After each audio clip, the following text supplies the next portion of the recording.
Once upon a time, there lived a woman called Sorrow and her husband known as Anamali. They lived in the village of a castle in the times when education had no stance in the lives of the people. The husband and wife had married for good 10 years without bearing any child. So they were both going from one native doctor to another in search of the fruits of the womb. They had spent a lot of resources toward this issue, and yet some had not been able to become pregnant. And so they had all left it for nature to take its course. In a castle village, there was a stream that ran through the village. The stream was the villagers' source of clean water for their daily use. They often did their washing and bathing there, and then fetched water home for other domestic purposes. One day, Solo went to the stream to fetch water for her use as usual, very early in the morning. She was the first person to arrive at the stream and so gingerly made her way down to the riverside. She was about to scoop water with her pot when she heard the sound of a crying baby. She stood rooted to the spot and listened again. Could this be the cry, the sound of a baby? Where can this baby cry be coming from? Here at this early time of the day, she asked aloud. Her eyes darting here and there to see and listen if the sound had really been that of a baby. Behold, the cry came again, and she felt it was coming from a wrapped bundle close to the waterside. Quickly, she put her pot down and hurried towards the bundle. There she saw a naked baby, wrapped in her clothes and placed on bare ground by the side of the river. Solo did not bother to fetch the water again. She carried the baby, picked up her pot, and headed for home. Luckily for her husband was at home, and as she entered the house, she noticed he was surprised to see her with a baby in her arms. "Whose child are you carrying, Sorrow?" he asked, looking at her strangely. "I thought you went to the stream to fetch water."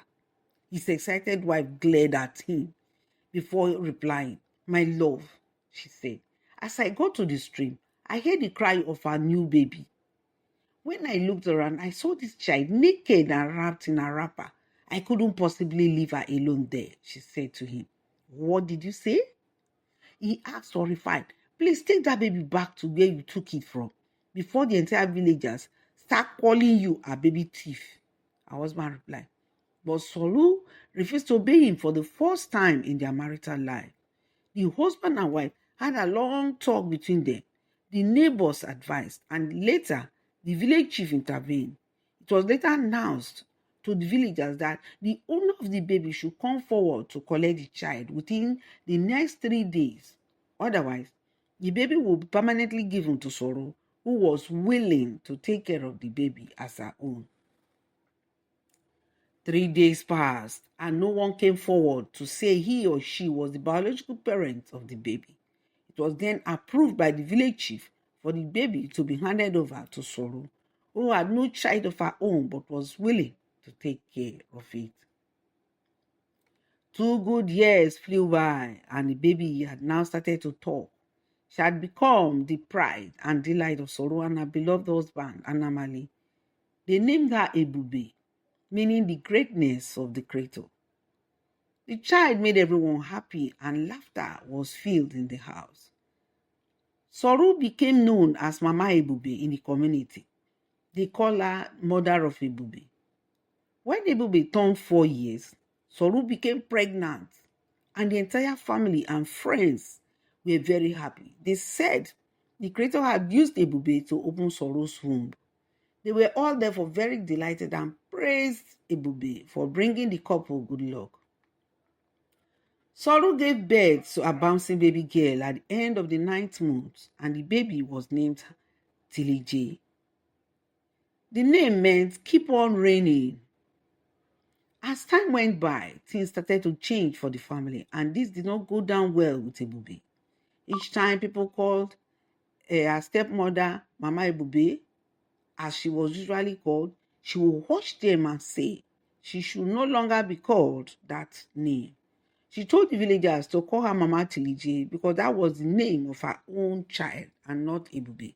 She said Ebube was not her real child, and so they should not call her Mama Ebube. This touched Ebube, who had come to take her, who had even known her as her biological mother. Everyone mouth started to wag, and people were not happy at the great change that had suddenly come over Soro and her husband towards Ebube. Many times, Soro will be found beating Ebube mercilessly by the neighbors, and they will caution her. Mama Ebube, this is the child that opened your womb. Why are you treating her in this manner? The neighbors will ask.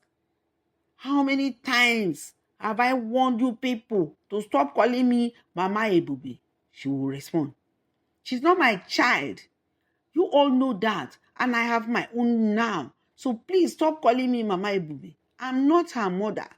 I only picked her from the river and did good for her. Have I not tried for her all these years?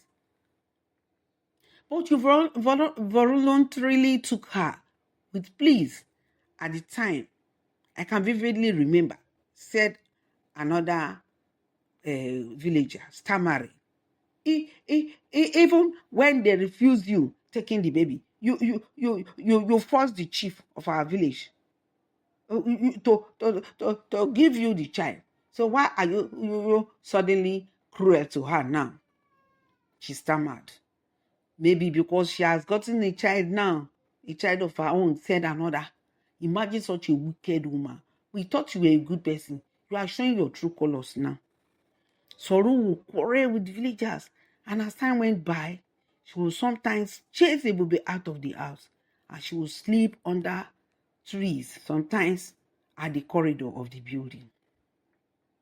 At the age of 9, Ebube was driven out of the house one day by Anamale, her father, her foster father, for no good reason, and it was beginning to dawn on everyone that Ebube was more beautiful, hardworking, and intelligent than Tilije, and that was the reason for the hatred and maltreatment. The difference was clear. Ebube was found sitting under the tree that morning, and the chief of the village had to call Soro and her husband to order. Later, Ebube was allowed to go home with them, but that did not stop there.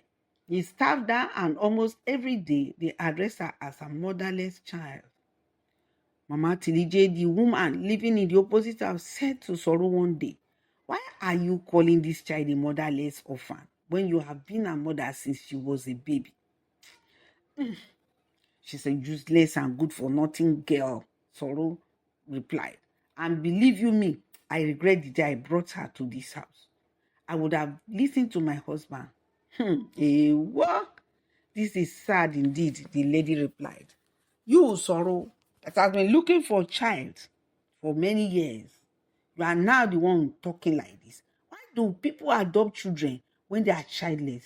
And as soon as they get their own, they turn against these innocent children, the woman asked, moving away and shaking her head.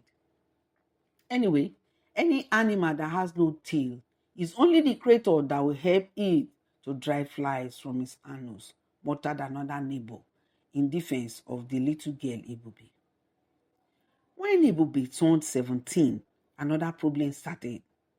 And Soro was not ready to jeopardize her daughter's happiness for Ebube's own. It had to do with marriage. The young king of the kingdom, the whole wide kingdom, who had just inherited his father's throne, had noticed Ebube's beauty and hardworking nature. He had not come to her eyeball to eyeball. He had heard a lot about her and saw her one day from a far distance. He sent a message to Anamali and his wife that he wanted to marry her. They were surprised by this and did not want her to have that highest honor when their daughter was alive. The husband and wife sat down, conspired, and arrived at a conclusion as to what to do with Ebube.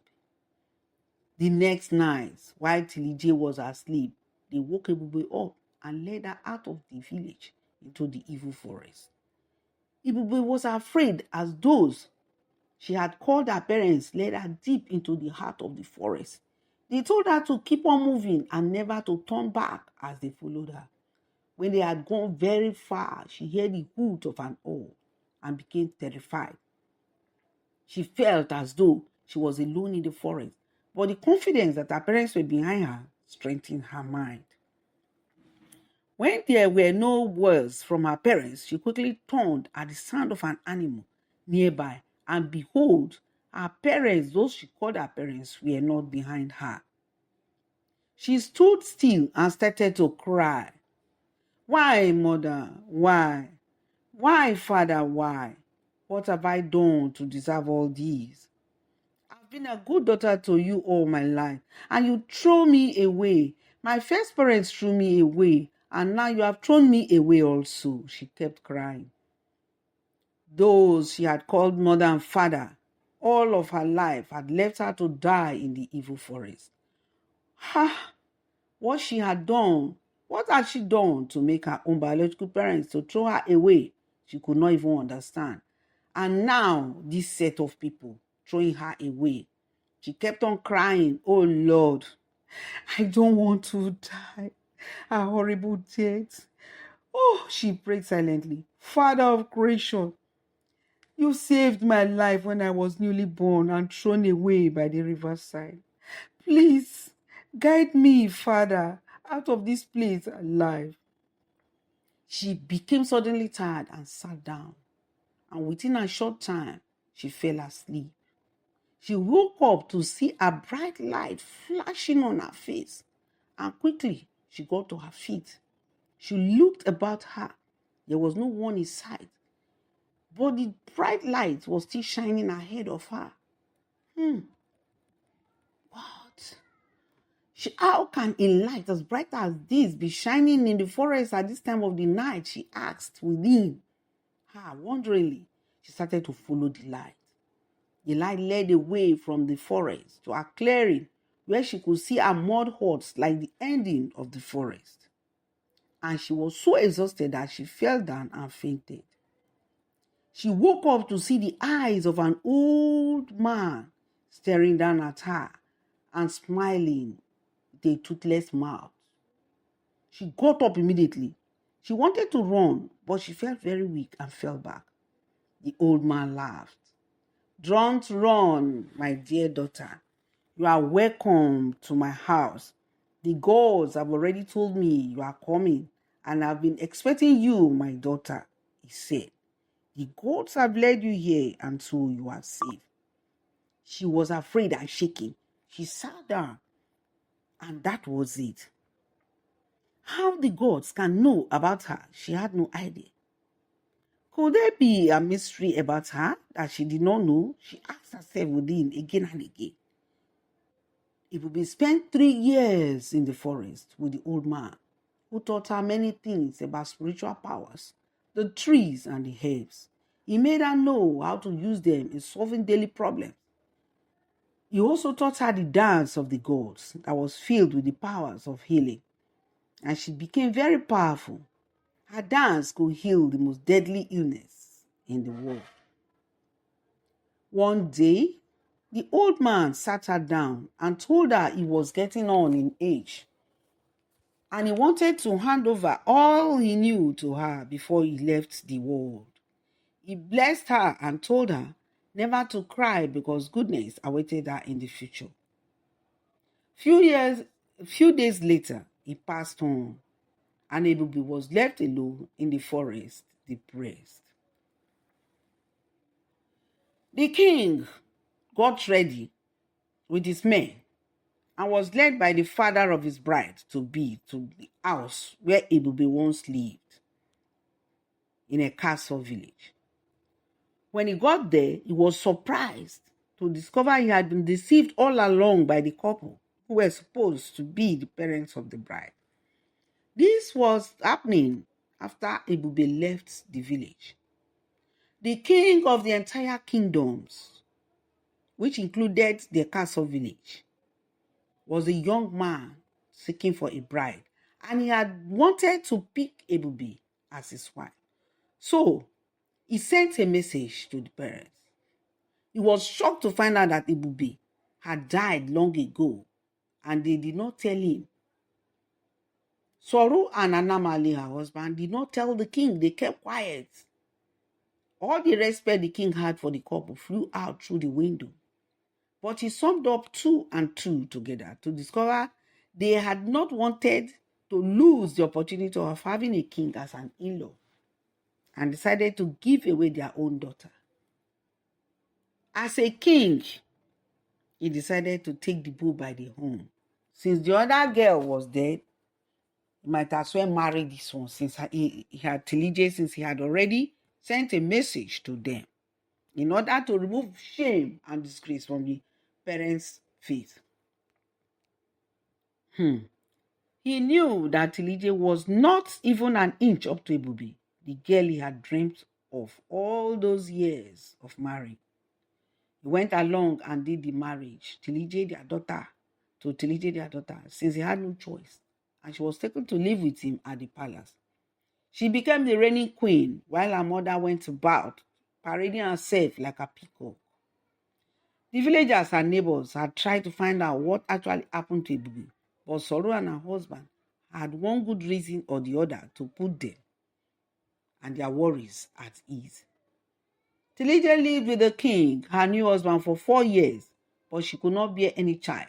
The king became anxious and invited his traditional medicine men to check into his future and that of the kingdom. He was told he will have many children and that he will rule the kingdom like his forefathers did and hand it over to his son. The king became happy at hearing this, but after waiting for another 1 year and still no child, he decided to marry again. He married a young girl from the community named Salo. Every day, Tilije would quarrel with Salo that she had come to take her husband from her, and the place became like a battlefield. This continued for 3 more years before the king went on to marry 4 other women on the same day. He brought them all to live with him in the palace, and they became 6 wives living with him in the palace. The palace became a beehive of competitive women, a palace steaming with young, beautiful women, and yet empty of the voice of a crying baby. The king was anxious and almost running mad at what was going on in his palace, that he could bear it no longer.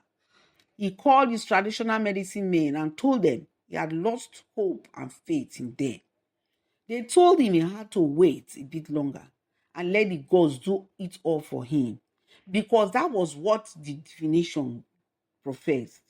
But he refused and told them to do what they could for immediate result, because he wanted a child, a child, or else he would banish them all out of his kingdom. The traditional medicine men warned him that if they changed the course of his destiny, he would have to pay a great price. And the king agreed that he was ready to do whatever it takes because he was tired of waiting. The medicine men had no option but to obey the king. They did the sacrifices, telling him it was the one that asked for it, and they had no hands in it. The next day, the king fell terribly ill. The sacrifice could not be reversed. They had told him already that if it happened, they would not be able to reverse it, and he was willing to go ahead. He was at the point of death, and everyone in the kingdom became afraid. Why had their king done this? He would have just lived his life normally. No one could cure him of the illness, and he was thus in that state when another king from a neighboring kingdom, who was his best friend, directed the king's family to take him to a place in the forest where an old man lived. I don't know if he's still alive or not, but you must try to reach there tonight, he told them sadly.